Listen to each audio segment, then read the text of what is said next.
Ces chars ont été aperçus dimanche en Israël, près de la frontière avec la bande de Gaza. Dans la journée, 3 soldats ont été tués et 12 autres ont été blessés par des tirs de roquettes du Hamas autour du point de passage de Kerem Shalom.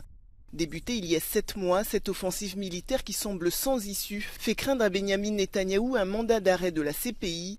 Le Premier ministre israélien pourrait en effet être poursuivi pour crimes de guerre. Alors depuis quelques jours, il prévient que rien ne l'empêchera de poursuivre ses objectifs.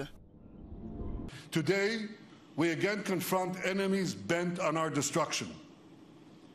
I say to the leaders of the world, no amount of pressure, no decision by any international forum will stop Israel from defending itself. À Rafah, la population vit dans la crainte d'une offensive militaire de grande ampleur. Ce lundi, l'armée israélienne a dit encourager les résidents de l'est de la ville à se rendre dans les zones humanitaires.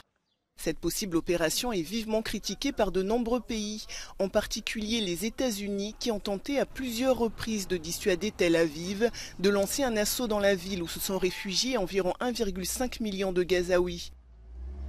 En attendant, Rafah est régulièrement visée par des frappes. Dimanche soir, au moins 16 personnes ont été tuées dans des bombardements. Au total, depuis le mois d'octobre, plus de 34 500 personnes ont été tuées dans la bande de Gaza selon les autorités locales. Les négociations pour une trêve à ce conflit meurtrier piétinent. Israël et le Hamas s'accusent mutuellement de cette impasse. אנחנו מזהים סימנים מדאיגים שהחמאס למעשה לא מתכוון ללכת לשום מתווה הסכמי איתנו. המשמעות של זה פעולה ברפיח ובכל רצועת עזה בזמן הקרוב ביותר.